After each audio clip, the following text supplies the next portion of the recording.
My daughter-in-law gave my dog away while I was fighting for my life in the ICU. I came home after 11 days expecting Otis to run into my arms. But he was gone. She told my son he had escaped through the fence. 3 weeks later, a stranger called me and said, "Ma'am, I think I have your dog." What he told me next made me realize my daughter-in-law had lied to me about everything. My name is Eleanor Buckley. I am 71 years old. And before I tell you what happened to my dog, I need you to understand something about me first, because it matters for everything that comes after. I am not a woman who raises her voice. I did not grow up in a house where women argued at the dinner table, and I did not marry a man who liked arguments either. My husband Harold used to say I could end a fight just by going quiet, because my quiet made people nervous. He was right about that. I have spent most of my life being the calm one, the one who smooths things over, the one who says it's fine. Don't worry about it, we'll figure it out. That is who I was for 70 years. This story is about the year that changed. Harold passed 6 years ago. Heart same as his father before him, which the doctors kept telling me like it was supposed to make me feel better. Like knowing it runs in the family. Softens the loss of the man you slept beside for 41 years. It didn't soften anything. What softened things eventually was a dog. About 8 months after the funeral, my son Weston drove out to the house on a Saturday morning without calling first, which he never does. And when I opened the door, he was standing there holding a cardboard box with holes punched in the top. And inside that box was the ugliest, sweetest little brown puppy I had ever seen in my life. Floppy ears that didn't match each other. One ear stood up and one flopped down, like he couldn't decide what kind of dog he wanted to be. Weston said, "Mom, you've been alone in this house for 8 months and I'm not doing this anymore. You're getting a dog whether you want one or not." I cried right there on the porch, which embarrassed us both. And I named him Otis before Weston even got his shoes off. Otis slept on Harold's side of the bed for the first year, which I let him do because the house was too quiet, without something breathing, next to me at night. He was a mutt, some kind of terrier mixed with something bigger, brown and white, about 40 pounds full grown, with a habit of resting his chin on my knee whenever I sat down, like he was checking in. He barked at the mail carrier every single day for 6 years and never once figured out that the mail carrier came back the next day too. He was not a smart dog. He was, however, mine in the way that only happens when something arrives in your life at the exact moment you need it and never leaves. I tell you all this because you need to understand that Otis was not just a pet to me. Otis was the last thing Harold gave me. In a way, because it was Weston who brought him, but it was grief over Harold that made Weston do it. Otis was 6 years of mornings where something needed me to get up and feed it. 6 years of a warm body on the porch while I drank my coffee. 6 years of not being alone in a house built for 2 people and then suddenly only holding one. Now let me tell you about Marissa. Weston married Marissa Dunn 4 years ago, and I want to be fair here, because this is important to me. Fairness matters to me more than almost anything. So I am not going to sit here and tell you she was a monster from day one. She wasn't. She was polished and quick, and she had a laugh that filled up a room. And at the wedding, she hugged me and said, "I always wanted a mother." Mine passed when I was young, and I believed her. And I hugged her back and meant it. For the first year or so, she called me every couple of weeks just to talk. Nothing important. Just talk, and I liked that. I liked having a daughter, even one that came to me by marriage instead of birth. Things shifted slowly, the way things do. So slowly you don't notice the shifting until you're standing somewhere entirely different than where you started. Marissa started making comments about the house. How big it was for one woman. How much upkeep it must be. How I should think about downsizing before it became a burden. She said these things with a smile, wrapped in concern. The way people do when they want something but don't want to look like they want it. I brushed it off every time. I told myself she was being thoughtful. I told myself a lot of things looking back. There were other small things too. The kind I only really strung together later, after everything came out into the light. She had opinions about how much time Weston spent at my house. Opinions she voiced to him rather than to me, so I only heard about them secondhand, softened, filtered through my son's reluctance to ever put me in a bad position. She once suggested at a birthday dinner for Weston that it might be time for me to think about signing some things over sooner rather than later, meaning the house, meaning what little money Harold and I had managed to save, framed, of course, as planning ahead, framed as being practical, framed as something she was only bringing up because she cared. I laughed it off that night, made a joke about not being dead yet, and the table laughed with me, and Marissa laughed loudest of all, and I remember thinking even then underneath the laughing that a woman who jokes that easily about a thing rarely means it as lightly as she pretends. And there was the matter of Otis specifically, now that I look back on it with clearer eyes.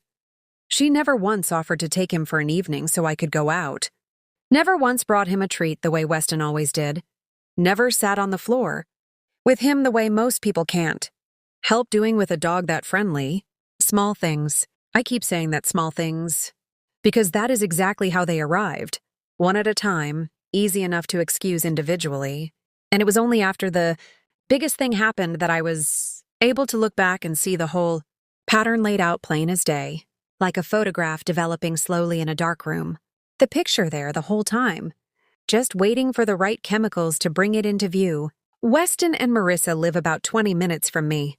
Close enough that Weston used to stop by on his lunch break some days just to say hello and let Otis chew on his shoelaces. Marissa came along less and less.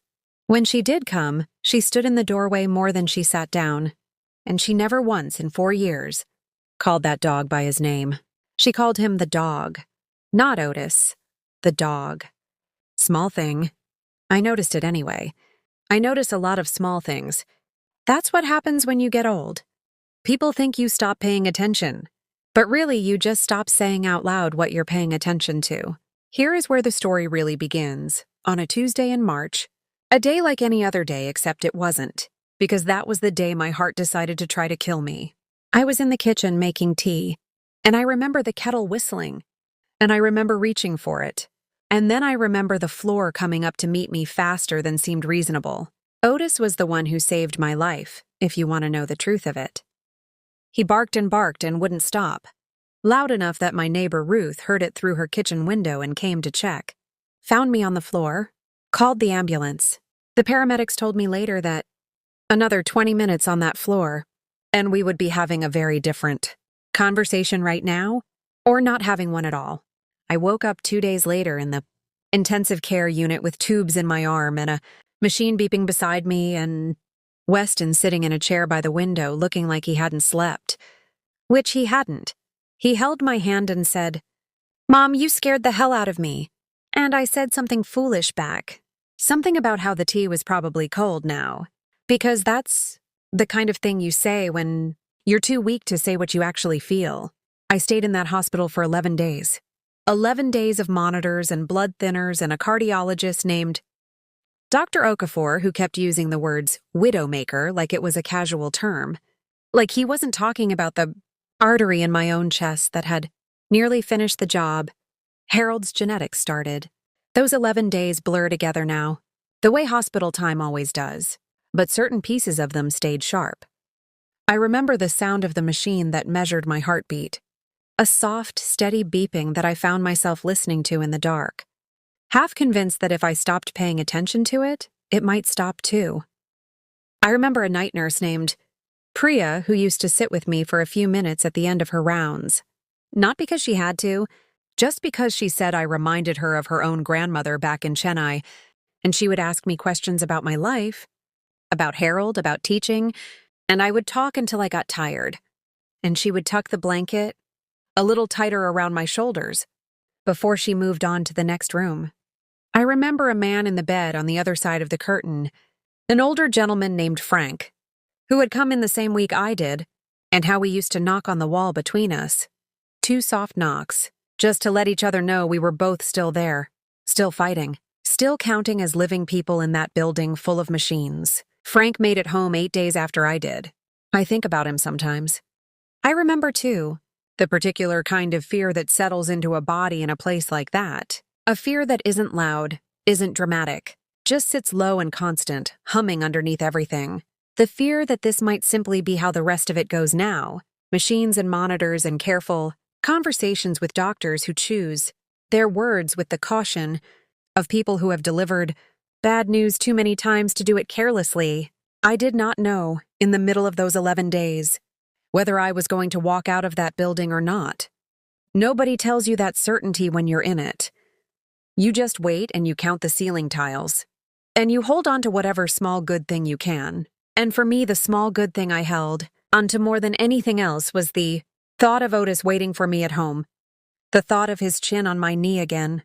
The thought of ordinary mornings starting back up exactly where they'd left off. I did not know, lying in that bed, that the very thing I was holding on to survive was already gone.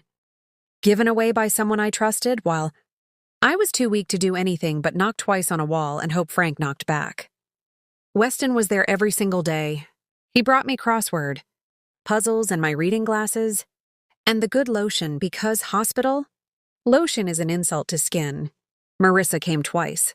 Both times she stood near the door, checked her phone twice while she was supposedly visiting me, and left within 20 minutes. I remember thinking, at the time, well, hospitals make some people uncomfortable. I shouldn't hold it against her. I have thought about that a great deal since. How ready I was to make excuses for her. How much benefit of the doubt I handed out like it cost me nothing. On day 4, lying in that bed with wires stuck to my chest, I asked Weston who was checking on Otis. He said, "Marissa's got it handled, Mom. Don't worry about that right now. Focus on getting better." I believed him completely. Because why wouldn't I? Weston has never lied to me in his life. Not about anything that mattered. And he wasn't lying to me then either. He genuinely believed she had it handled. That was the whole problem. He believed her the way I had believed her. Freely, without checking, because that's what you do with family. You trust them to tell you true things. I did not find out about Otis until the day I came home. Weston drove me back from the hospital on a Friday, 11 days after I collapsed on my own kitchen floor.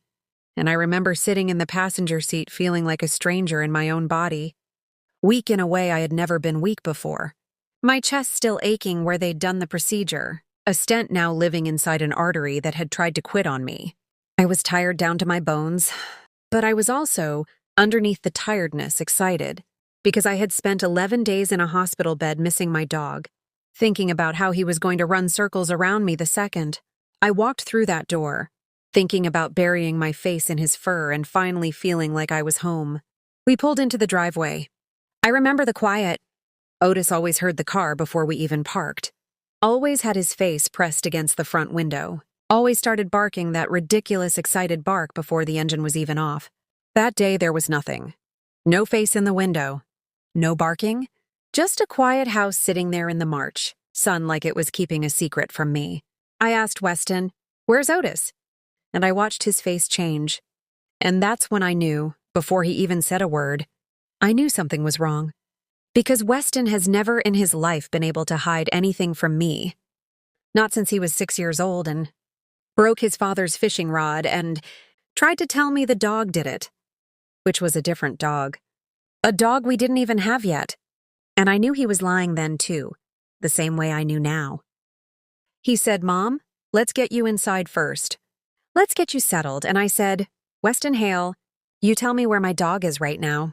And something in my voice must have carried the 11 days of hospital and the stent in my chest and 41 years of marriage to a man who never once raised his voice at me because Weston stopped trying to manage me and just told me the truth as he understood it. He said Marissa told him that while I was in the hospital, Otis got out of the backyard, that she'd looked everywhere, put up flyers that he was just gone, and she didn't want to tell me while I was recovering because she didn't want to upset me during such a fragile time. He said it gently, like he was still trying to protect me even in the telling of it. I sat in that car in my own driveway, and I did not cry. Not yet. I just went very still and very quiet. The quiet Harold used to say made people nervous. I said, "Take me inside, Weston. I want to tell you something about grief, since I have now experienced 2 very different kinds of it in my life. Losing Harold was a grief that arrived all at once and then lived with me every day after. A permanent resident, something I built a life around the shape of. Losing Otis or believing I had lost him was a different animal entirely. if you'll forgive the phrase. It was sharp. It cut fresh every single time I walked past his empty water bowl. Every time I heard a bark outside and felt my whole chest lift before remembering, no, that's not him, he's gone. I had just spent 11 days fighting to stay alive in a hospital bed. And I came home to find that the one living thing waiting for me, the one reason beyond stubbornness that I'd fought so hard to keep breathing, was gone, vanished, run off while nobody was watching. Let me back up for a moment. Because I think you should know a little more about who I was before any of this happened, so you understand exactly how far I traveled to get where I ended up. I was born in this same town, in a little house 3 streets over from the one I live in now, and I have never lived more than a few miles from where I started, which some people find small-minded, I suppose, but I have always found comforting. I taught 2nd grade for 26 years at the elementary school on Fenwick Street, and I want you to understand something about spending 26 years teaching 7-year-olds. It teaches you patience the way almost nothing else on earth can. You learn to wait out a tantrum without losing your own temper.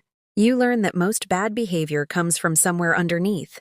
Fear or hunger or nobody at home paying attention. And you learn to look for that underneath place before you decide how to respond. I carried that patience with me my whole life. Into my marriage. Into raising Weston. And eventually, though I did not always recognize it as the same thing, into the way I handled Marissa for 4 long years. Harold worked at the plant on the edge of town for 38 years. Came home every night at the same time, sat in the same chair, and for all his quietness, he loved me in the kind of steady way that doesn't announce itself but never once wavers either. We were not a flashy couple. We did not travel much or throw big parties. We had Sunday dinners and Friday night television and a garden out back that Harold tended like it owed him money. And when he died, I did not know, for the first time in my adult life, who I was supposed to be without someone to build a day around. That is the hole Otis filled, and I say that not to diminish Weston bringing him to me, but to explain why what happened later cut as deep as it did. It was not just a dog. It was the last living proof that my son understood, without me having to explain it, exactly what I needed.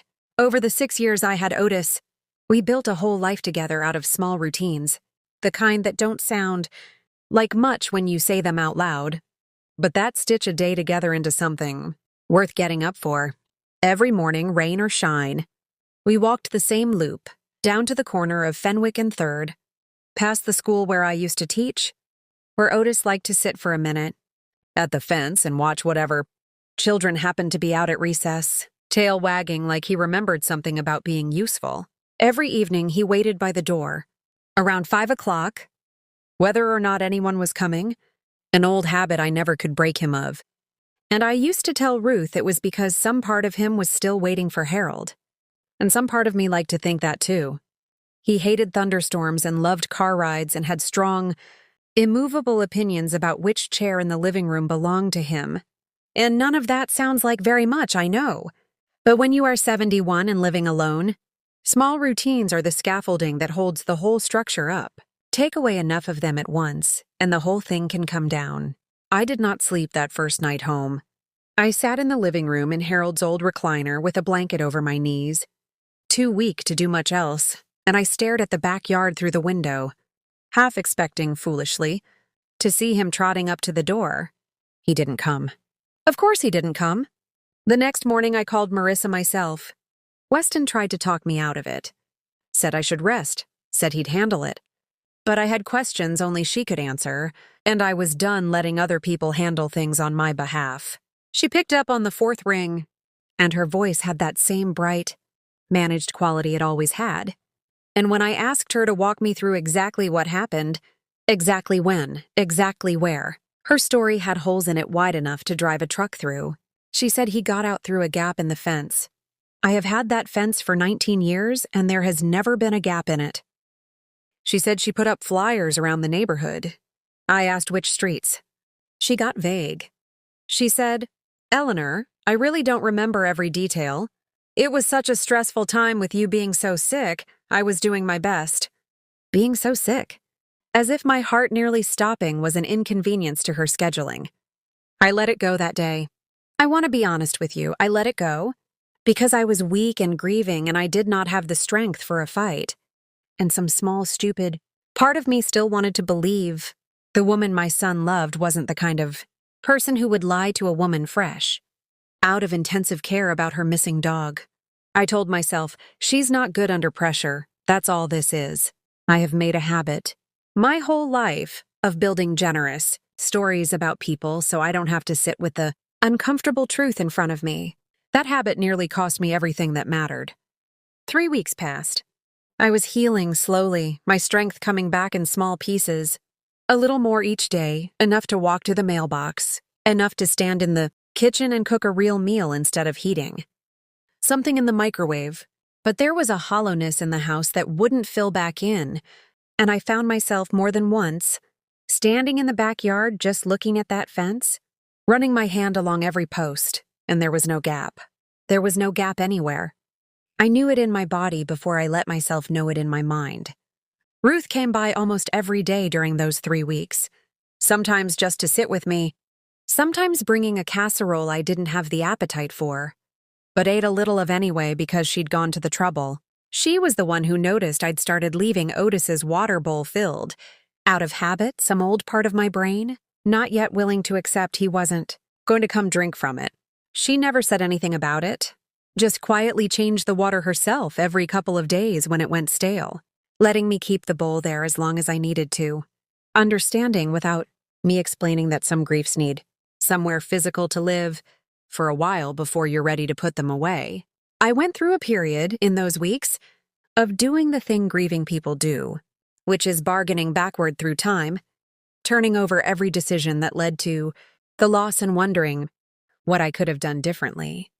I thought about calling the hospital sooner and demanding an earlier discharge, though the doctors would never have allowed it, and it likely would have killed me faster than my own heart was trying to.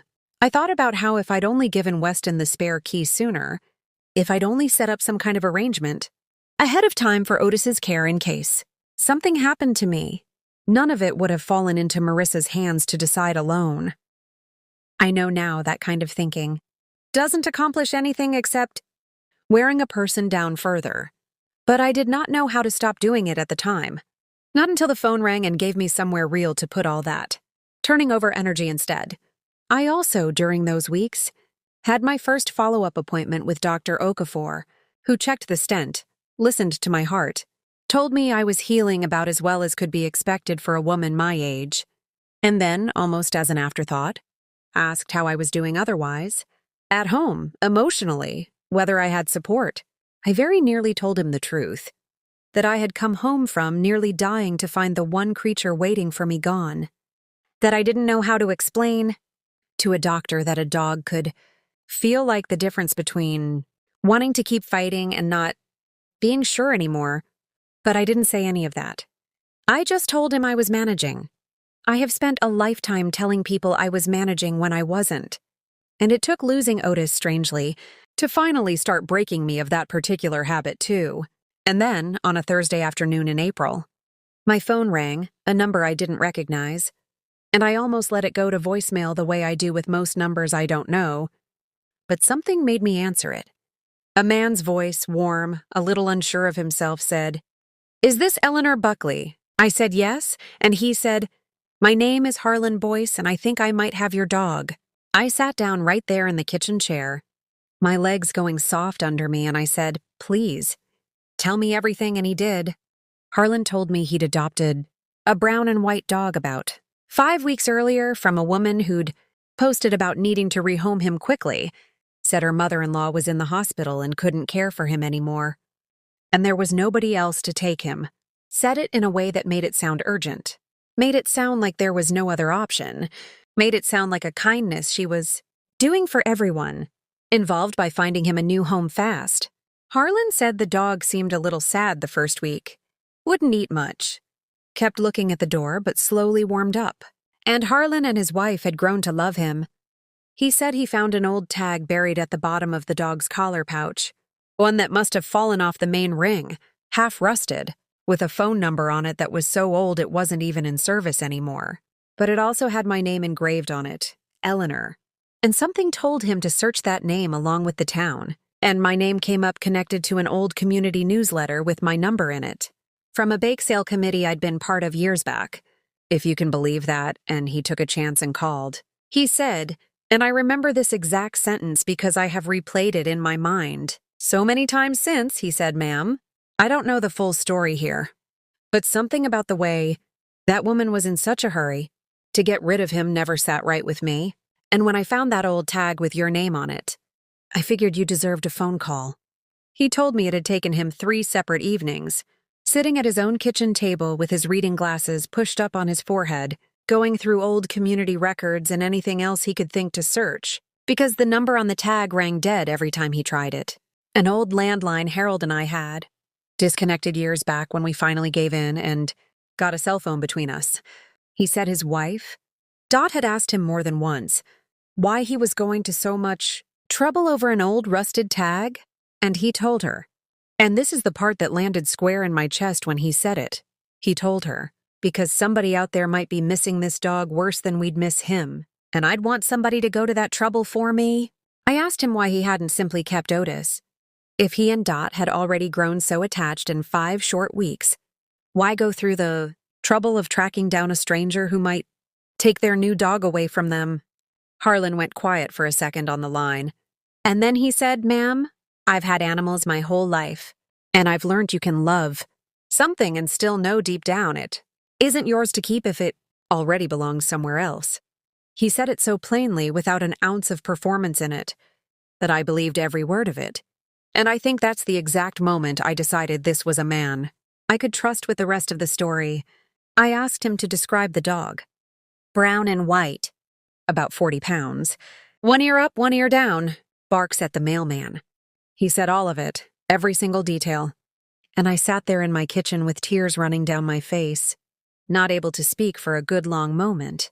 And Harlan, bless him, just waited, quiet, patient, on the other end of the line, until I could get the words out. I told him everything. I told him about the hospital, about my heart, about coming home to an empty house, and a story about a gap in a fence that didn't exist. I could hear him go quiet in a different way, an angry kind of quiet, the kind that comes from a decent man learning he's been part of something that wasn't decent at all, even though it wasn't his fault. He said, "Ma'am, that dog is yours. I want you to know that right now, whatever you decide, that dog belongs with you. And I am so sorry, I had no idea." I asked him not to say anything to anyone yet. I told him I needed to think. I needed to understand what had actually happened before I did anything at all. And he agreed. He said, "Take all the time you need." And he gave me his address and told me Otis was safe, well-fed, loved, and waiting whenever I was ready. I hung up that phone and I sat in my kitchen for a long time. And I want to tell you, the woman who sat there that afternoon was not the same woman who had spent 71 years smoothing things over and making excuses for other people's behavior. Something had shifted in me. Maybe it was the near miss with my own heart. Maybe it was 11 days of lying in a hospital bed, learning exactly how thin the line is between having a life and not having one. Maybe it was just that I was finally done being generous with people who didn't deserve it.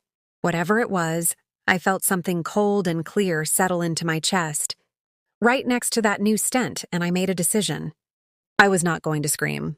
I was not going to cry in front of her. I was going to find out the truth, all of it, every piece. And then I was going to handle this the way I handle everything, quietly, completely, and on my own terms. The first thing I did was call my neighbor Ruth, the same Ruth who'd heard Otis barking and saved my life. Because Ruth sees everything that happens on our street, always has, and I asked her, very casually, if she remembered seeing anything unusual around my house in the weeks after. I went into the hospital. Ruth didn't even hesitate. She said, "Eleanor, I meant to mention it to you. But with everything going on, I didn't want to add to your worries." She said about a week after I was admitted. She saw a car in my driveway, not Weston's car, and a woman she didn't recognize walking out of my backyard carrying Otis on a leash, putting him into the backseat of her own car and driving off. Ruth said she assumed it was someone Weston or Marissa had arranged. A dog sitter maybe, and didn't think anything of it at the time. I asked her to describe the woman. Tall, dark hair, expensive-looking coat. It matched nobody I knew except, in a roundabout way, it matched a description that could fit half the young professional women in this town, which frustrated me at first, until I remembered something. I asked Ruth if by any chance she'd caught any part of the license plate, and she laughed and said, "Eleanor, I'm 73, not a police officer." But she did remember it was from out of county, one of the newer style plates the next county over. Started issuing a couple years back. Small detail. I filed it away. Ruth also mentioned something else, almost as an afterthought. The kind of detail that seems like nothing at the time and turns out to be everything later. She said the woman hadn't looked upset or hurried, the way you'd expect someone to look if a dog had genuinely gotten loose and needed catching. She said the woman walked out of the yard calm as anything, leash already in hand, like she'd come prepared, like this was a planned errand rather than an emergency. I thanked Ruth, and I sat with that piece of information for a long while after we hung up. Because a woman prepared with a leash is not a woman chasing an escaped dog through a gap in a fence. A woman prepared with a leash is a woman who came to get exactly what she came to get. That's when I called my grandnephew Julian. Julian is my late sister Cordelia's grandson, 24 years old. Works in something to do with computer systems for a company 2 towns over.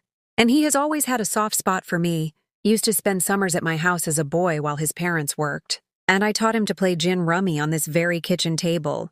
I called him and told him, plainly, what I suspected, and asked if there was any way to find out whether anyone had tried to rehome a dog matching Otis's description around the time I was in the hospital. Julian didn't ask me a single unnecessary question. He just said, "Give me a day, Aunt Eleanor," and he was as good as his word. He called me back the next evening and walked me through what he'd found. Patient the way you'd expect a young man to be with his aunt who still uses a flip phone, explaining each step slowly. He'd searched a handful of the local and regional pet rehoming sites using Otis's description, brown and white, 1 ear up, 1 ear down, roughly 40 pounds, and cross-referenced the dates against my hospital admission. It took some digging, he said, because most listings don't stay up long once a dog is placed, but he found an archived version of one through a cache, a copy of the page as it existed before it was taken down. And there it was. Then I did something I am not entirely proud of, though I don't regret it either. I asked my grandson, Weston and Marissa don't have children together yet, but my late sister's grandson, a sharp young man named Julian who does something with computers, I don't fully understand, if he could help me look into something. I told him I needed to find out if a dog, matching a certain description, had been posted for rehoming online anywhere in the weeks in question. Julian, bless that boy, had it found within a day. A rehoming post on one of those pet rehoming websites, posted by an account under the name Monsieur Dunn, dated 6 days after I was admitted to the ICU. The post described Otis to the letter. Age, weight, coloring, even the mismatched ears, the post said. And I remember this because Julian read it to me over the phone and I made him repeat it twice. The post said, rehoming due to family medical emergency, previous owner unable to care for him long-term, looking for a loving home ASAP, will not be able to take him back. Will not be able to take him back. She had written that while I was still hooked up to machines in a hospital bed. She had decided, on her own, days into my stay, that I was not coming back to a life that included my dog. Not that I might not be able to care for him for a while. Not that we'd figure it out when I was stronger. She had decided the outcome of my recovery before the doctors had even finished running their tests, and she had acted on that decision without a single word to me, without a single word to her own husband, and had given away the last living piece of comfort I had left in this world while I was fighting just to keep breathing. I sat with that for 3 full days before I did anything else. I want you to understand. This is not a story about a woman who flew into a rage and started throwing accusations. This is a story about a woman who has lived 71 years learning that the quietest moves are usually the ones that land hardest. And I spent those 3 days thinking very carefully about what I wanted to happen next, and what kind of person I wanted to be on the other side of it. Here is what I decided. I was not going to destroy Marissa's marriage to my son. That was never what I wanted, whatever else was true. I was not going to scream at her across a dinner table or humiliate her in front of people. What I wanted was the truth, said out loud, in front of the one person she had lied to most, and I wanted my dog back. And I wanted her to understand clearly, without any room for her to talk her way around it, that what she had done was not a small mistake made under stress. It was a choice, made deliberately. While I could not defend myself, and choices like that have consequences even when nobody screams about them. I called Harlan Boyce back first. I told him what I'd learned, and I asked him gently if he would be willing to meet me to let me see Otis, even if it meant I might not be taking him home that same day, because I wanted to see with my own eyes that he was safe and well before I did anything else. Harlan didn't hesitate for a second. He said, "Ma'am, you come whenever you're ready, and if that dog is as much yours as it sounds like he is, my wife and I will do whatever's right by him, even if that means saying goodbye. Though I'll tell you honestly, we've grown awfully fond of him." I drove out to Harlan's place myself, which worried Weston when I told him, because I was still not fully recovered and he didn't like the idea of me driving 40 minutes on my own, but I told him I needed to do this alone, and something in my voice must have told him not to argue, because he let me go. Harlan Boyce turned out to be exactly the kind of man his voice on the phone suggested. Maybe 60 weathered hands, the kind of quiet decency that doesn't announce itself. He met me at the end of his driveway, and before he even said hello properly, the front door of his house opened and out came Otis.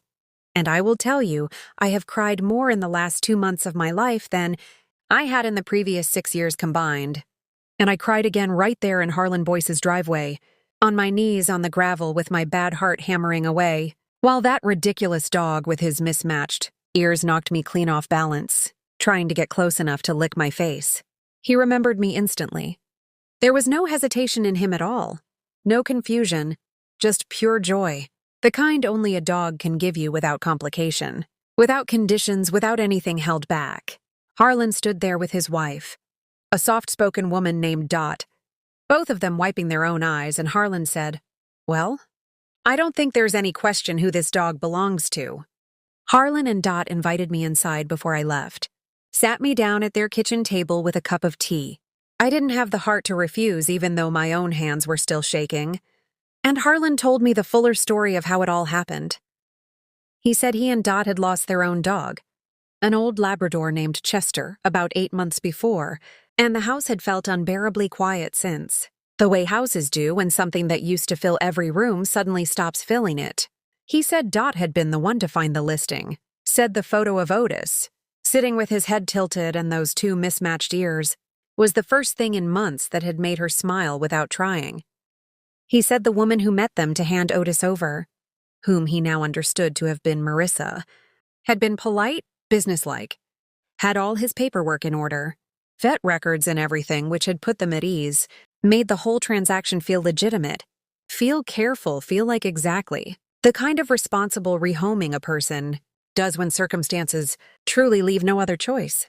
Dot told me Otis had cried at their back door for the first 3 nights. Actually cried, a sound she said she'd never heard a dog make before, and they'd taken turns sleeping on the kitchen floor beside his bed just so he wouldn't be alone with it. It took him nearly 2 weeks to eat a full meal.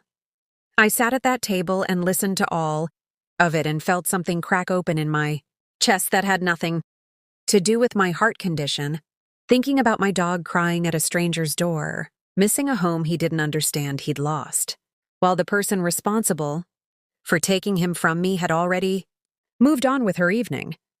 I want to tell you what kind of people the Boyces are, because it matters to the rest of this story. I offered them money for the vet visits they'd covered, for the food, for their trouble, and they refused every cent. Dot said, "We're just glad he's got somewhere to go home to that actually wants him." Harlan said something I have thought about many times since. He said, "Ma'am, people who give away things that aren't fully theirs to give tend to think the story ends the moment the thing is out of their hands. It doesn't. It just goes somewhere they can't see it anymore."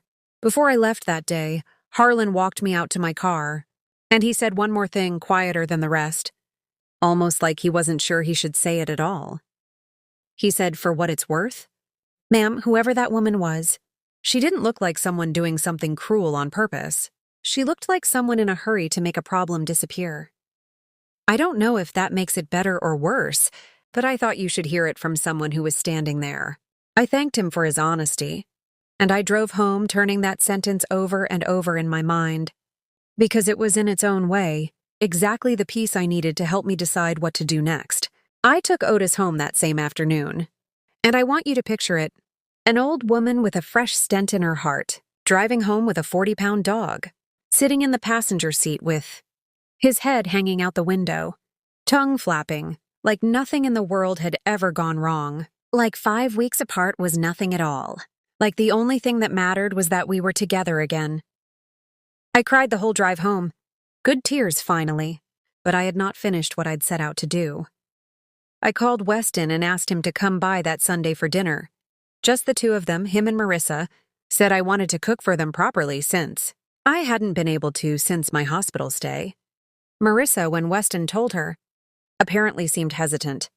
Said she had a lot going on, but Weston insisted. Said his mother wanted to see them and she agreed. Probably because refusing outright would have raised questions she wasn't ready to answer. I spent that Saturday cooking. Pot roast, the kind Harold used to love. The kind that takes all day and fills the whole house with a smell that makes people feel safe before they even sit down at the table. I set the table properly, the good dishes, the ones I only bring out for holidays, and I put Otis's bed, his actual bed, the one that had been sitting empty in the corner of my living room for 5 weeks, right where it always sat, right where Marissa would have to walk past it to get to the dining room. I did not tell Weston any of what I had learned. I wanted him to hear it the same time she did for 2 reasons.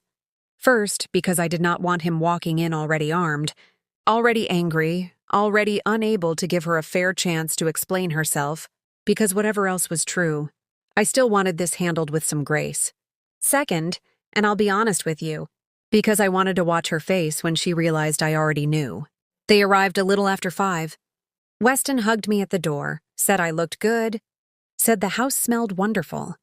Marissa hugged me too, that same practiced hug she always gave, and said, "Eleanor, it's so good to see you looking so much better."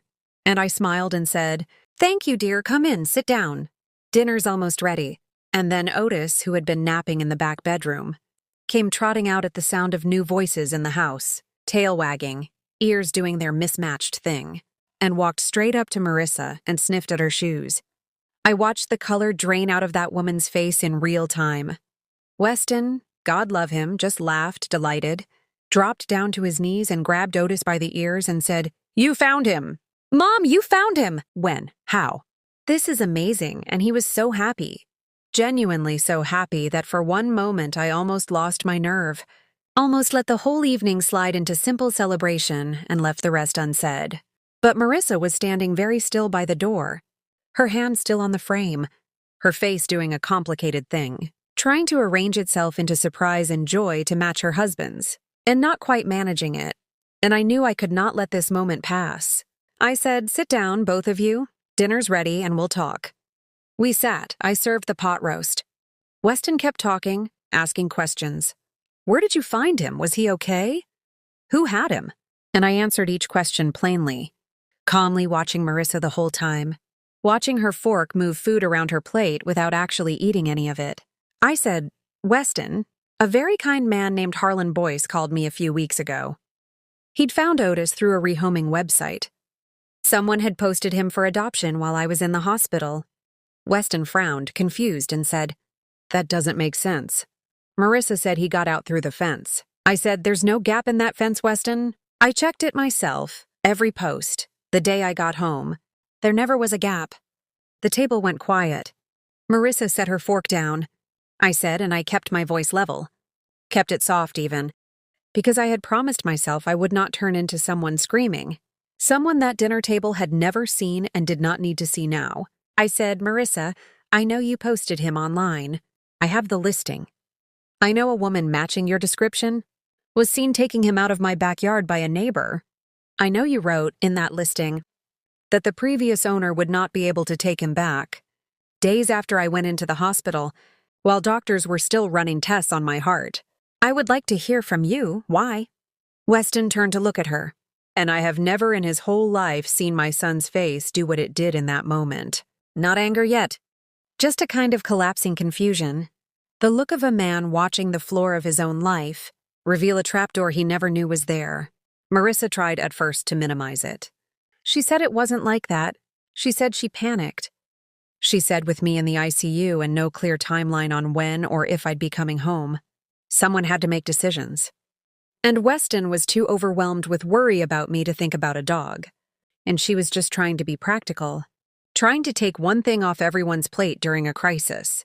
I asked her calmly if she had discussed this decision with anyone before making it. She admitted she had not. I asked her if she had considered simply keeping him at their own house, or boarding him, or asking Ruth, or asking any of the half-dozen people who would have gladly helped, until my situation became clearer. She had no answer for that one that made any sense, just more variations of overwhelmed and stressed and doing my best. And then Weston asked the question I had been waiting for, the one I knew, if he asked it, would tell me everything I needed to know about where his heart actually stood. He asked her, "Did you think she was going to die?" Marissa didn't answer right away, and that silence answered for her. She had assumed, sometime in that first week, that I was not coming home. Not officially, not from any doctor. Just her own quiet, private calculation, and she had acted on that calculation and gotten rid of an inconvenience before I even had the chance to fight for my own life, let alone fight for my dog. I want to tell you what I did next, because it surprised even me. I did not throw her out of my house. I did not tell my son to leave his wife. I sat there at my own dinner table, with my pot roast going cold, and I said the thing I had planned to say all along, the thing that came from a place calmer and colder than rage, because rage burns hot and fast, and I have never trusted anything that burns that fast to actually accomplish what it sets out to accomplish. I said, "Marissa, I am not going to pretend that what you did doesn't sit somewhere very deep and very cold inside me now, because it does, and it will for a long time, maybe for the rest of whatever years I have left. You made a decision about my life and my dog while I could not speak for myself, and you decided wrong, and worse than deciding wrong. You lied about it for weeks, and let me grieve something you had caused, and let my son believe a story you invented to protect yourself. That is not a small thing. I need you to understand that I know exactly how not small it is." She started crying then, and I let her cry, because I have never believed tears mean someone shouldn't hear hard truths. Sometimes tears are simply what truth sounds like landing. I said, "But I'm also 71 years old, and I have buried a husband, and I nearly died myself 2 months ago, and I have decided I do not have the years left to spend hating my own son's wife. So here is what is going to happen. You are going to help me personally cover every cost the boy's family put into caring for Otis these past weeks. Even though they refused my money, you're going to find some way to make that right with them yourself. You are going to earn back slowly on your own time with your own actions the right to be trusted in this family again. And I do not expect that to happen quickly, and I will not pretend it has happened before it has. And you are never, for as long as you live, going to make another decision on my behalf about anything ever again, without asking me first, no matter how urgent it seems, no matter how sure you are that you know best. Do you understand me?" She said yes. Weston, quiet through most of this, reached over and took my hand, and I could see in his face that something between him and Marissa had shifted permanently, something that would take a long time to rebuild. If it could be rebuilt at all, and that was not mine to fix. That was theirs. There was a long stretch after that where nobody said anything at all. Just the sound of Otis's tags, jingling under the table where he'd settled himself across my feet, and the clock on the wall that Harold had bought at a hardware store close out 30 years ago, ticking along the same as it always had, indifferent to the fact that a whole family was quietly coming apart and putting itself back together at the same table. Marissa finally spoke again, her voice smaller than I had ever heard it, none of that polished brightness left in it at all. She said, "I keep telling myself I didn't think you were going to die. Eleanor, I keep telling myself that, but I don't think that's true, and I'm sorry. I am so sorry. I panicked, and I made it about what was easiest for me, and I told myself a story that let me feel less terrible about it. She said, I know sorry doesn't undo it. I know that. I told her, and I meant this with everything in me, that I did not need her to grovel. And I did not want a performance of guilt.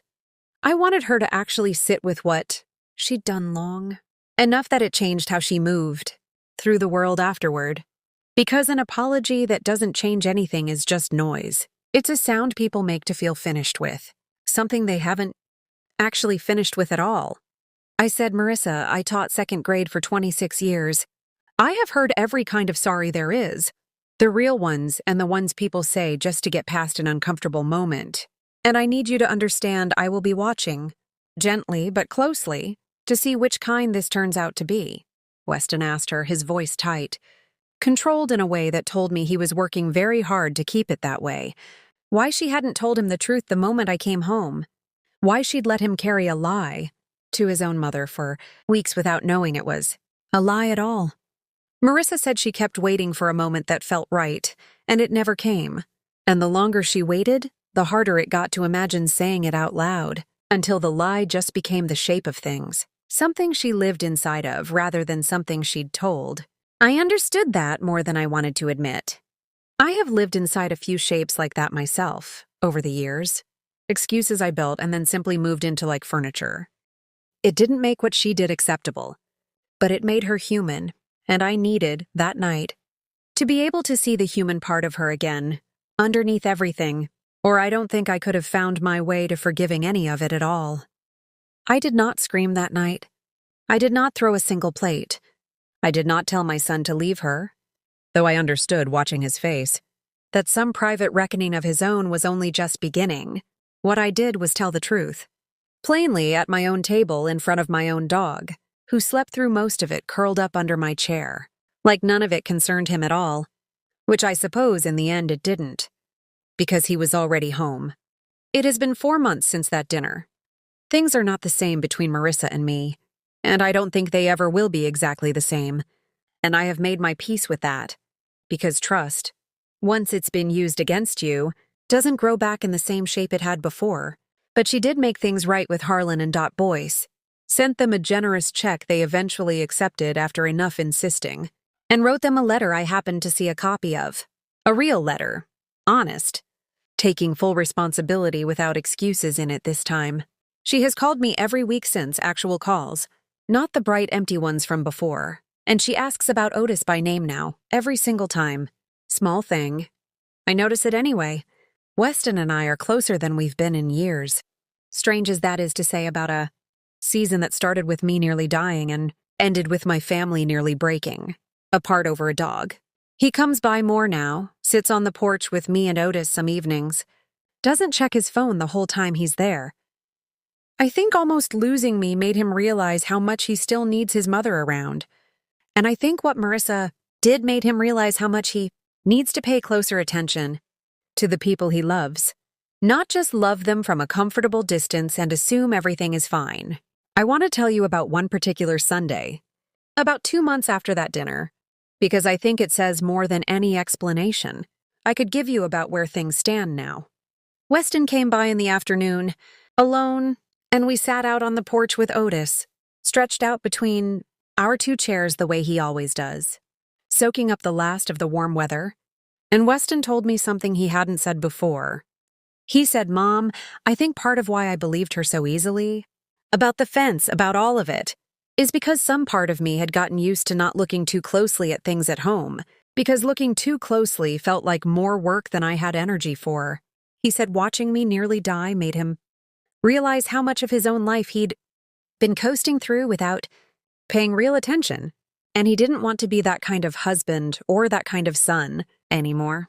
I didn't say much. Back, I just reached over and put my hand on his arm the way I used to when he was small and scared of something in the dark. And we sat there a good while longer, not needing to fill the quiet with anything else. Marissa and I have had our own quieter reckonings too, smaller ones, spread out over these past months rather than arriving all at once. She came by on her own one afternoon in June. No Weston, just her. And she sat across from me at this same kitchen table and told me things about her own upbringing I had never known, about a mother who left when she was 9, about growing up believing that people and animals were things that could be here one day and simply gone the next without explanation, and how somewhere underneath the panic of that week, some old broken part of her had decided that giving Otis away before he could be lost some other way, some worse way, was actually a kind of mercy, a twisted one, but a mercy in her own mind at the time. I don't offer you that as an excuse for what she did. I offer it because understanding where a wound comes from doesn't erase the wound, but it does change how you're able to hold it. I told her that afternoon that I appreciated her telling me, and that it helped me understand her a little better, and that understanding her better was not the same thing as being finished, being careful around her. And she said she understood that too, and I believed her more in that moment than I had believed anything she'd said to me in the 4 years before it. Harlan and Dot Boyce, believe it or not, have become genuine friends of mine. We have them over for dinner every few weeks now. Harlan likes to joke that he's Otis's godfather, foster father, whatever you want to call it, the man who kept him safe when nobody else was looking out for him.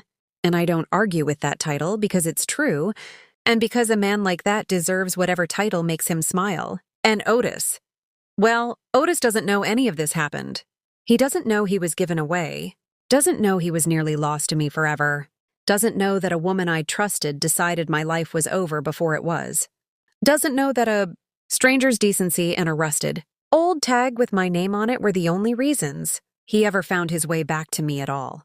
He just knows that his water bowl is full again, that his bed is in the corner where it belongs, that I still make a fool of myself talking to him in a voice I'd never use around another human being, and that every single morning, without fail, he puts his chin on my knee while I drink my coffee, checking in, the same as he's done for 6 years, the same as he'll keep doing for however many years I've got left in me, which, God willing, and with this new stent doing its job, might be a good few more yet. Julian still comes by every couple of weeks, and he likes to remind me that without his computer searching, none of this would have come together the way it did. And I let him take the credit, because he's earned a little bragging right, and because it's true in its own way that this whole story only resolved itself because a handful of people, a neighbor with sharp eyes, a grandnephew with a knack for finding things, a stranger with a rusted old tag and a conscience he didn't have to listen to but did anyway, all did their small part without being asked twice. I think about that a lot now. How much of getting Otis back had nothing to do with me at all? How much of it depended on other people simply choosing to be decent when it would have been easier not to bother? I don't think I fully understood before all this how much of a life is actually held together by other people's quiet decency, the kind that never asks for a thank you and rarely gets one. I think, too, about the version of this story where Harlan Boyce doesn't find that tag, or finds it and decides it isn't worth the trouble of 3 evenings searching old records for a landline that doesn't even ring anymore. In that version, I live out whatever years. I have left believing my dog ran off through a gap in a fence that was never there, believing maybe some quieter, guiltier version of that story too, that I hadn't fenced things well enough, that I'd failed him somehow, when the truth was never mine to fail at all. It unsettles me some nights, thinking about how close I came to living the rest of my life inside a lie I never would have had any reason to question. It makes me grateful in a way that goes beyond just getting the dog back. It makes me grateful for people like Harlan, who still exist out there, quietly doing the harder right thing instead of the easier nothing. I did not get revenge, not the way people usually mean that word. I did not ruin anyone. I did not scream. I did not slam a single door. I did not spend 1 more minute than necessary hating a woman who is, whatever else is true, the mother of grandchildren I still hope to hold one day. What I did was refuse to be small about what happened to me. Refuse to swallow it quietly and pretend it was fine the way I've swallowed things quietly my whole life. I told the truth out loud at my own table, and I let the truth do the work that shouting never could have done. And I got my dog back. And in a strange roundabout way, I got a little bit of myself back too. The part of me that had spent 70 years being agreeable at my own expense. The part that finally learned at 71 years old, lying flat on an ICU bed with a machine counting my own heartbeats back to me, that being kind and being a doormat were never actually the same thing, no matter how long I'd been telling myself they were. I used to think forgiveness meant pretending something didn't happen, or at least agreeing to stop mentioning it, folding it up small and tucking it away somewhere, out of sight so everyone at the table could keep eating their pot roast in peace. I don't believe that anymore. I think real forgiveness is closer to what happened at my own dinner table that night. Saying the whole truth out loud, letting it sit there in the middle of everyone for as long as it needed to, and then choosing deliberately, on my own terms and nobody else's, to keep loving the people who hurt me anyway, without pretending, the hurt away and without holding on to it so tightly it poisoned every year. I have left. That is a harder kind of forgiveness than the quiet, swallowing kind I practiced my whole life before this, but it is the only kind that actually holds up over time. The only kind that doesn't quietly rot underneath the surface while everyone keeps smiling and passing the potatoes. I am 71 years old and I nearly died in March, and I got my dog back in April. And somewhere in between I found a piece of my own backbone that I did not know I still had left in me at this age. I don't know how many years I've got remaining. Nobody my age does. But I know I intend to spend every single one of them a little less quiet than I was before, a little less willing to swallow things whole just to keep the peace at my own expense. And Otis is going to be right there beside me for however many of his own good years. Our left too, chin on my knee every single morning without fail, checking in, same as always. Some evenings now, when the light goes gold over the backyard the way it does this time of year, I sit out on the porch in Harold's old chair with Otis stretched across my feet, and I think about how strange it is that a phone call from a stranger named Harlan Boyce ended up teaching me more about my own family, and about myself, than 71 years of quiet living ever did. I think Harold would have liked him. I think Harold would have liked the whole ending of this story, actually. The part where nobody had to be destroyed for things to be set right, just told plainly and lived with honestly afterward. That feels like the kind of ending he would have wanted for me. If you're still here with me, thank you for listening to an old woman tell her story. I'd love to know where in the world you're watching from tonight. So go on and put your city down in the comments. I read every single one of them, I promise you I do, even if it takes me a while with these old eyes and this slow typing. And if any part of this story reminded you of your own grandma, if you've got one lucky enough to still be around, or if you're missing one who isn't anymore, do an old woman a favor and hit that like button, subscribe if you haven't already, and share this with someone who needs to hear it. Because somewhere out there tonight, there's another Eleanor sitting in a quiet house missing something she thinks is gone for good. And you never know. Someone watching might just be the Harlan Boyce she's waiting on to call.